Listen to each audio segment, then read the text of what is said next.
ವಿದ್ಯೆ ಎಂದರೆ ಹುಲಿಯ ಹಾಲಿನಂತೆ, ಅದನ್ನು ಕುಡಿದವನು ಗರ್ಜಿಸಬೇಕು ಎನ್ನುವಂತಹ ಸಂದೇಶವನ್ನು ಸಾರಿದಂತಹ ಡಾಕ್ಟರ್ ಬಿ.ಆರ್. ತಿಳ್ಕೊಂಡಿರುವಂತಹ ಗುರುಗಳಾಗಿರ್ಬೋದು ಅಥವಾ ಯಾರೇ ದೊಡ್ಡ ವ್ಯಕ್ತಿಗಳಾಗಿರ್ಬೋದು, ಅವರು ತಿಳಿಸ್ಬೇಕು ಸಮುದಾಯಗಳು, ನಮ್ಮ ಮುಂದಿನ ಪೀಳಿಗೆಗಳಿಗೆ ನಾವು ಹೇಳ್ಕೊಡ್ಬೇಕು ಏನಂತ. ನೀವು ಮೂಢನಂಬಿಕೆಗಳಿಗೆ ಒಳಗಾಗಬೇಡಿ. ಯಾರೋ ಹೇಳಿದ ಮಾತು. ಪ್ರಥಮ ವರ್ಷದ ಪ್ರಾಶಿಕ್ಷಣಾರ್ಥಿ ಬುಕ್ಕಿದೆ ಮತ್ತು ಒಂದೇ ಪೇಜ್ ಇರೋದು.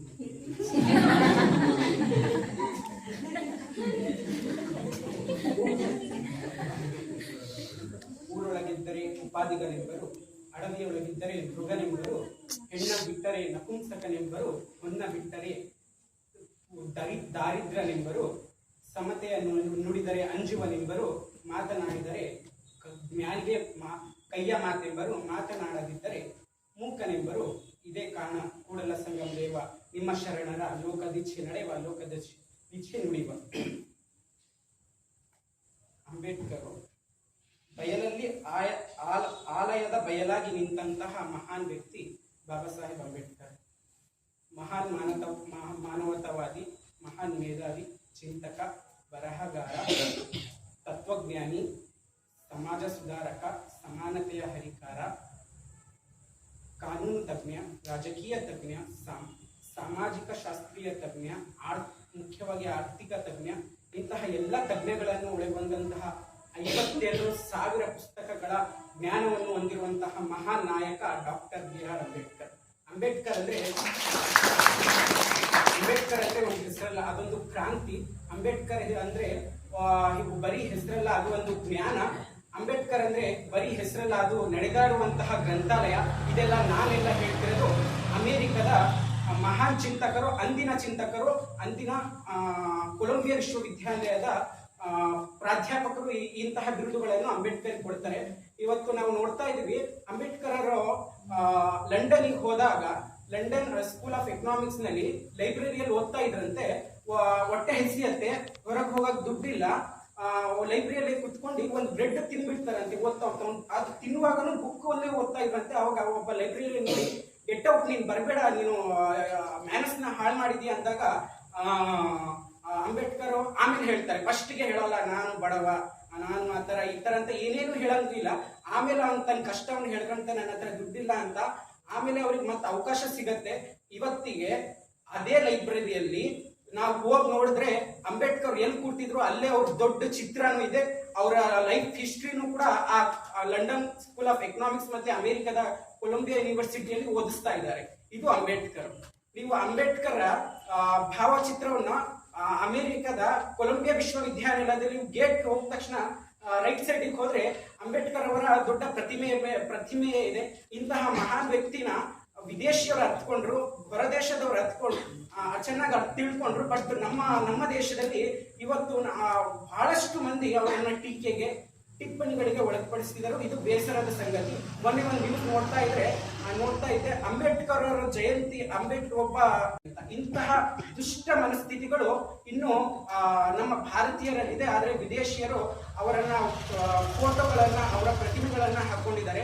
ಇಷ್ಟೇ ಅಲ್ಲ, ಅಂಬೇಡ್ಕರ್ ಅವರ ಜೀವನವನ್ನ ನಾವು ನೋಡ್ಬೇಕಂದ್ರೆ ಸಂವಿಧಾನ ಶಿಲ್ಪಿಯಾಗಿ ಅಂಬೇಡ್ಕರ್, ಸಮಾನತೆಯ ಹರಿಕಾರನಾಗಿ ಅಂಬೇಡ್ಕರ್, ದಲಿತ ಉದ್ಧಾರಕನಾಗಿ ಅಂಬೇಡ್ಕರ್, ಹೀಗೆ ಬೇರೆ ಬೇರೆ ಆಯಾಮಗಳಲ್ಲಿ ನೋಡ್ತಾ ಹೋದ್ರೆ ಮುಖ್ಯವಾಗಿ ಅವರು ಹೇಳಿದ್ದು 3 ತತ್ವಗಳು ಹೇಳಿದ್ದಾರೆ. ಶಿಕ್ಷಣ, ಸಂಘಟನೆ, ಹೋರಾಟ. ಶಿಕ್ಷಣ, ಒಬ್ಬ ಪುಟ್ಟ ಬಾಲಕ ನವೆಂಬರ್ 7ನೇ ತಾರೀಕು ತನ್ನ ತಾಯಿಗೆ ಹೇಳ್ತಾನೆ, ತಾಯಿ ನನಗೂ ಸ್ಕೂಲಲ್ಲಿ ಅಡ್ಮಿಷನ್ ಸಿಕ್ಕಿದೆ, ನಾನು ಶಾಲೆಗೆ ಹೋಗ್ತೀನಿ ತಾಯಿ ಅಂತ ಹೇಳ್ತಾನೆ. ಆಗ ಆಕೆಯ ತಾಯಿ ಹೇಳ್ತಾಳೆ, ಬೇಡ ಪುಟ್ಟ, ಅಲ್ಲಿ ಸರಿ ಇಲ್ಲ ಜನ, ನೀನು ತುಂಬಾ ಅವಮಾನ ಆಗತ್ತೆ ನೋಡು. ಇಲ್ಲಮ್ಮ ನಾನು ಓದ್ತೀನಿ, ಹಾಗಾಗಿ ನೀನು ಎಷ್ಟೇ ಅವಮಾನ ಮಾಡಿದ್ರು ನನ್ನ ಮೇಲೆ ಪ್ರಮಾಣ ಮಾಡು, ಓದ್ತೀಯ ಅಂತ. ಸರಿಯಮ್ಮ ಅಂತ ಹೋಗ್ತಾನೆ. ಆ ಶಾಲೆಗೆ ಹೋಗ್ತಾನೆ. ನಾವೇ ಹೋಗ್ತೀವಂತ ಅನ್ಕೊಳ್ರಿ. ಅಲ್ಲಿ ದೊಡ್ಡ ಶಾಲೆಯಲ್ಲಿ ಎಲ್ಲಿ ಚಪ್ಪಲಿ ಬಿಡ್ತಾರೋ ಅಲ್ಲಿ ಒಂದು ಚೀಲ ತಗೊಂಡು ಕುತ್ಕೊಳ್ಬೇಕು, ನೀರು ಕುಡಿಯಂಗಿಲ್ಲ.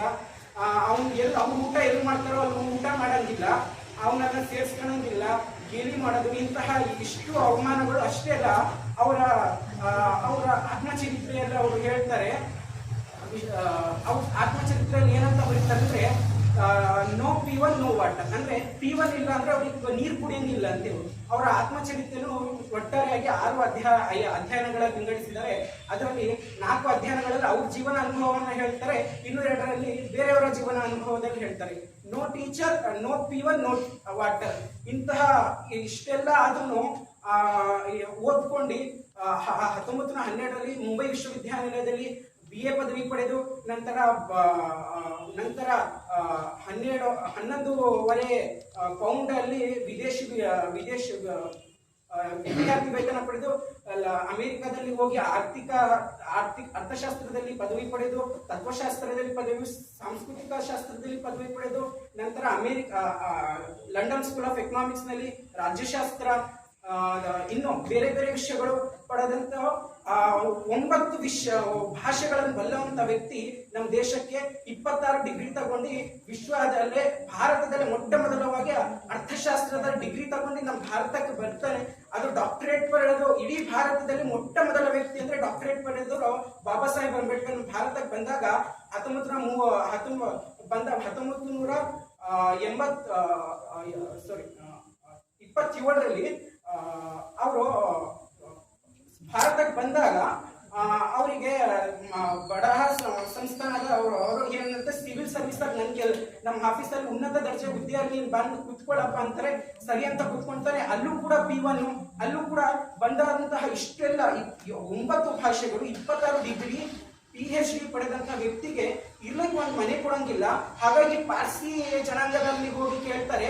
ಅಲ್ಲೂ ಆ ಪಾರ್ಸಿ ಜನಾಂಗದ ವ್ಯಕ್ತಿ ಅವರಿಗೆ ಮನೆ ಅಂದ್ರೆ ಒಂದು ರೂಮ್ ಕೊಡ್ತಾರೆ.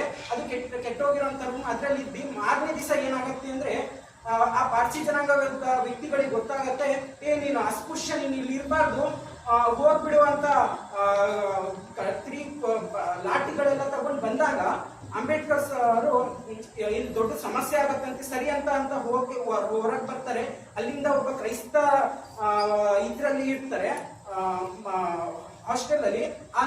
ಇದ್ದಂತಹ ಕ್ರೈಸ್ತರು ಕೂಡ ಮಾರನೇ ದಿನ ಅವರನ್ನ ನೀನು ಇರ್ಬೇಡ, ನೀನು ಅಸ್ಪೃಶ್ಯ, ಹಾಗಾಗಿ ನಿಮ್ಮಲ್ಲಿ ಜಾತಿ ಇಲ್ವಲ್ಲ, ಪಾರ್ಸಿ ಜನಾಂಗದಲ್ಲೂ ಜಾತಿ ಇಲ್ಲ, ಕ್ರೈಸ್ತರಲ್ಲೂ ಜಾತಿ ಇಲ್ಲಲ್ಲ, ನೀವೆಲ್ಲ ಜಾತಿ ಇದನ್ನ ಯಾಕೆ ಮಾಡ್ತಾ ಇದ್ದಾರೆ ಅಂತ ಹೇಳಿದಾಗ, ಇಲ್ಲ ನಿನ್ನ ಸಮುದಾಯನೇ ನಿನಗೆ ಅಸ್ಪೃಶ್ಯ ಅಂದಾಗ ನಾವು ಒಪ್ಕೊಳೋದಿಲ್ಲ, ಯಾಕಂದ್ರೆ ನಾವು ಕನ್ವರ್ಟ್ ಆಗಿರೋದು ಹಿಂದೂ ಧರ್ಮದಿಂದ, ಹಾಗಾಗಿ ನಮ್ಮಲ್ಲೂ ಕೂಡ ಅದನ್ನ ನಾವು ಬಿಡಕ್ಕಾಗಲ್ಲ ಅಂತಾರೆ. ಹಾಗಾಗಿ ಅಂಬೇಡ್ಕರ್ ತಮ್ಮ ಜೀವನ ಚರಿತ್ರೆಯಲ್ಲಿ ತುಂಬಾ ಚೆನ್ನಾಗಿ ಬರೀತಾರೆ.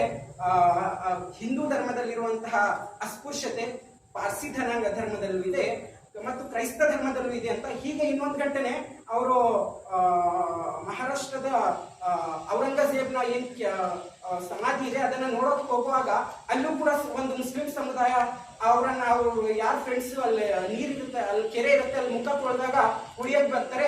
ಆಗ ಅವ್ರು ಮತ್ತೆ ಇನ್ನೊಂದ್ಸತಿ ಬರೀತಾರೆ, ಹಿಂದೂ ಧರ್ಮದಲ್ಲಿರುವಂತಹ ಅಸ್ಪೃಶ್ಯತೆ, ಪಾರ್ಸಿ ಜನಾಂಗದಲ್ಲಿರುವಂತಹ ಅಸ್ಪೃಶ್ಯತೆ, ಕ್ರೈಸ್ತ ಧರ್ಮದಲ್ಲಿರುವಂತಹ ಅಸ್ಪೃಶ್ಯತೆ ಇಸ್ಲಾಂ ಧರ್ಮದಲ್ಲೂ ಇದೆ ಅಂತ ಅವರು ಅದು ಲೈಫ್ ಹಿಸ್ಟ್ರಿಯಲ್ಲಿ ಬರುತ್ತೆ. ಇಷ್ಟೆಲ್ಲ ಅಪಮಾನಗಳಾದ್ರು ಸ್ನೇಹಿತರೆ, ನಮ್ಗೆ ಗೊತ್ತಿದೆ, ನಾನು ನಿಮಗೆ ಏನಾದ್ರೂ ಸರ್ಗಳು ಬೈದ್ಬಿಟ್ರೆ ಒಂದು ಚೂರು ನಾವು ಕಾಲೇಜ್ ಬಿಡ್ತಿದೀವಿ, ನಾವು ಈವನ್ ಕಾಲೇಜ್ನಾಗ ಬರಂಗಿಲ್ಲ ಅಂತ ಮಾರನೇ ದಿನ ಬರಂಗಿಲ್ಲ, ಇಷ್ಟೆಲ್ಲ ಅವಮಾನ ಇಷ್ಟೆಲ್ಲ ಆದ್ರೂ ಕೂಡ ಕಾಲೇಜಿಗೆ ಓದಿ ಇಷ್ಟೆಲ್ಲ ಆದ್ರೂ ಕೊನೆಗೆ ಭಾರತದ ಸಂವಿಧಾನ ರಚನೆ ಮಾಡ್ತಾರೆ. ಭಾರತ ಮುಖ್ಯವಾಗಿ ಮಹಿಳೆಯರಿಗೆ ಸಮಾನತೆ ತನ್ನ ಕೊಟ್ಟ, ಯಾಕಂದ್ರೆ ಹೆಣ್ಣು ಅವಾಗ ಹೆಂಗಿತ್ತು ಅಂದ್ರೆ ಹೆಣ್ಣು ಹೊಣ್ಣು ಮಣ್ಣು ಒಂದೇ ಎಂದು ಜಗವು ಕೂಗುವುದು, ಈ ಲೋಕದಲ್ಲಿ ನಮಗೆ ನ್ಯಾಯ ಎಂದು ದೊರಕುವುದು ಅಂತ ಏನ್ ಕವಿತೆಯಲ್ಲಿ ಏನ್ ಸಾಲಿದೆ ಸೇಮ್ ಆ ಥರನೇ ಇತ್ತು. ಇವತ್ತು ಇಷ್ಟು ಸಂಖ್ಯೆಯಲ್ಲಿ ಮಹಿಳೆಯರು ಕೂತಿದ್ದಾರೆ ಅಂದ್ರೆ ಅದು ಬಾಬಾ ಸಾಹೇಬ್ ಅಂಬೇಡ್ಕರ್ ಮಾತ್ರ ಕಾರಣ ಅಂತ ನಾನು ಈ ಸಂದರ್ಭದಲ್ಲಿ ಹೇಳಕ್ ಇಷ್ಟಪಡ್ತೀನಿ. ಅಂತಹ ಮಹಾನ್ ವ್ಯಕ್ತಿಯನ್ನ ಹೆತ್ತಂತಹ ಆ ತಾಯಿ ಅಷ್ಟೇ ಅಲ್ಲ, ಬಾಬಾ ಸಾಹೇಬ್ರು ಹೋರಾಟದ ಒಂದು ಹಾದಿ ಅಂದ್ರೆ ಶಿಕ್ಷಣ ಇತ್ತು, ಹೋರಾಟದ ಒಂದು ಹಾದಿ ನೋಡ್ಬೇಕಂದ್ರೆ ಚೌಹಾಡ್ ಕೆರೆ ಪ್ರವೇಶ, ಆ ಕೆರೆಯಲ್ಲಿ ಯಾರು ನೀರು ಕುಡಿಯಂಗಿದ್ದಿಲ್ಲ. ಅವ್ರು ಹೋಗಿ ಆ ಚೌಹಾಡ್ ಕೆರೆಯಲ್ಲಿ ಸಾವಿರಾರು ದಲಿತರನ್ನು ಕರ್ಕೊಂಡು ಒಂದು ಹೇಳ್ತಾರೆ, ಅವ್ರು ನಮಗೆ ಸವರ್ಣೀಯರು ನಮಗೆ ಬಂದು ಹೊಡೆದ್ರು ನೀವು ಒಂದು ಹೊಡ್ತ ತಿರ್ಗಿ ಹೊಡಿಬಾರ್ದು, ಹೊಡ್ತ ತಿನ್ಕೊಳ್ಬೇಕು, ನಾನು ನಿಮಗೆ ಈ ಕೆರೆ ನೀರು ಕುಡಿಯಕ್ಕೆ ಬಿಡ್ತೀನಿ ಅಂತ ಅದೊಂದು ಹೋರಾಟ. ಆಮೇಲೆ ಕಲಾರಾಮ್ ದೇವಸ್ಥಾನದ ಪ್ರವೇಶ, ಬಹುಶಃ ನಾನು 1.5 ತಿಂಗಳ ಹಿಂದೆ ಕಲಾರಾಮ್ ಮಹಾರಾಷ್ಟ್ರದ ನಾಸಿಕ್ನಲ್ಲಿರುವಂತಹ ಕಲಾರಾಮ್ ದೇವಸ್ಥಾನಕ್ಕೆ ಹೋಗಿದ್ದೆ. ಅಲ್ಲೂ ಇನ್ನೂ ಕೂಡ ದಲಿತರಿಗೆ ನೀರು ಕುಡಿಯುವಂತಹ ಒಂದು ಲೋಟಗಳು ಆಗ್ಲಿ, ಮಡಿಕೆಗಳಾಗ್ಲಿ ಮಣ್ಣಿನಿಂದ ಮಾಡಿ ಅದು ಇನ್ನೂ ಸೈಡಲ್ಲಿ ಧೂಳಲ್ಲಿ ಕೊಳಿತಿದೆ. ಬಹುಶಃ ಅಂಬೇಡ್ಕರ್ ಅವರು ಅವತ್ತು ಹೋಗಿದ್ದಿಲ್ಲ ಅಂದ್ರೆ ಅದು ಧೂಳಲ್ಲಿ ಇರ್ತಿದ್ದಿಲ್ಲ, ಹೊರಗೆ ದೇವಸ್ಥಾನದಲ್ಲಿ ಹೊರಗೆ ಇರ್ತಿದ್ರು. ಇವತ್ತು ಅವ್ರು ನೀರು ಅದು ಇನ್ನೂ ಕೂಡ ತೆಲಿದ್ರು ಅಲ್ಲೇ ನೀರು ಕುಡಿಬೇಕಾಗಿತ್ತೇನೋ. ಆದ್ರೆ ಬಾಬಾ ಸಾಹೇಬ್ರವರ ಅಂಬೇಡ್ಕರ್ ಅವರ ಸಂವಿಧಾನದಿಂದ, ಬಾಬಾ ಸಾಹೇಬ್ರವರ ಚಿಂತನೆಯಿಂದ ನಾವು ಇವತ್ತು ಆ ದೇವಸ್ಥಾನಕ್ಕೆ ನೋಡೋ ನಾವು ಎಕನಾಮಿಕ್ಸ್ ಸ್ಟೂಡೆಂಟ್ಗಳು ಆರ್ಥಿಕ ತಜ್ಞನಾಗಿ ಅಂಬೇಡ್ಕರ್ನ ಹೇಗೆ ನೋಡ್ಬೇಕಂದ್ರೆ, ಇವತ್ತು ಏನು ಭಾರತೀಯ ರಿಸರ್ವ್ ಬ್ಯಾಂಕ್ ಏನು ಭಾರತದ ಬ್ಯಾಂಕುಗಳ ಬ್ಯಾಂಕ್ ಅಂತ ಏನ್ ಕರಿತೀವಿ, ಅದನ್ನ ಸ್ಥಾಪನೆ ಮಾಡೋಕ್ಕೋಸ್ಕರ ಅವರ ಎರಡು ಪ್ರಬಂಧಗಳು ಅವರು PhD ಪಡುವಾಗ 2 ಪ್ರಬಂಧಗಳು ಬರೆದಿರ್ತಾರೆ. ಆ ಪ್ರಬಂಧಗಳೇ ಮೂಲ ಕಾರಣ ಅಂತ ಹೇಳಬಹುದು. ಹೀಗೆ ಬೇರೆ ಬಹುಮುಖಿ ವ್ಯಕ್ತಿತ್ವ ಅಂಬೇಡ್ಕರ್ ಅವರ ಬಗ್ಗೆ ನನಗೆ ಮಾತಾಡಕ್ಕೆ 2 ಅವಕಾಶ ಕೊಟ್ಟಂತ ನಮಗೆಲ್ಲರಿಗೂ ವಂದಿಸ್ತಾ ಧನ್ಯವಾದಗಳು.